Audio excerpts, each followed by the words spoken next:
Gị nwere ike ịkọwatụrụ anyị ihe gbasatara Ugolo, akị ilu bitter kola. Akị ilu bụ nnukwu ọgwụ. Akị ilu a bụ nnukwu ọgwụ. Akị ilu ya na-akpụ ya ugolo. Ndị be anyị na-akpụ, ndị izu ọgụ na-akpụ ya ugolo. Ụmụ nke anụ a na-akpụ ya akị ilu, mana anyị na-akpụ ya ugolo. Ugolo a bụ nnukwu ọgwụ.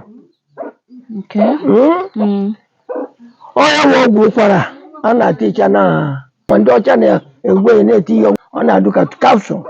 Eji alụ kapsụl maka ụkwara.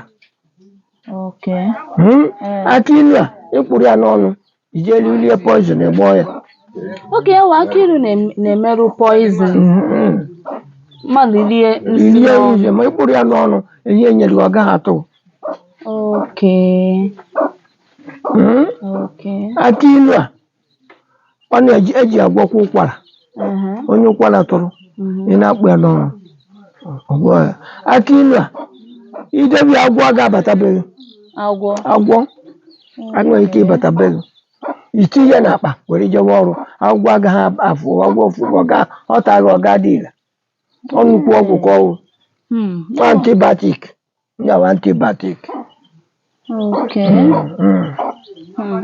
Akị ilu sikwere ike ọ na-agwọkwa ọrịa nke ya n'onwe ya. Ọya ọ na-agwọ ka nkụ, ọya ka nkụ, ihe ọ na-agwọ ka nkụ. Mana o mekwara ewerukwu ya mmekwa ihe eji agbakwu ya. O werukwa ibu ọrụ nne ya ọ chọrọ ịrụ. Ọya dị na ya. Maazị daalụ ya bụ akị ilu. Maazị daalụ ihe maka nkọwa. Hi bestie, thank you for watching. It's your girl Adamazi Chomzy. Thank you for watching. I want to appreciate you for watching my video so far.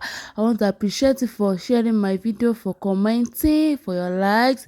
Thank you so much. God bless you. Thank you for supporting your friend and your sister. You guys are the best. I love you guys so much.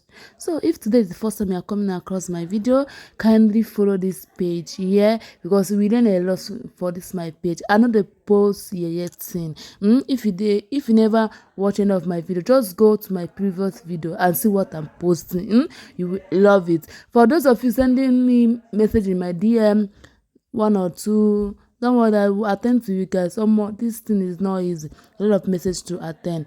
Thank you. I love you guys. Please share.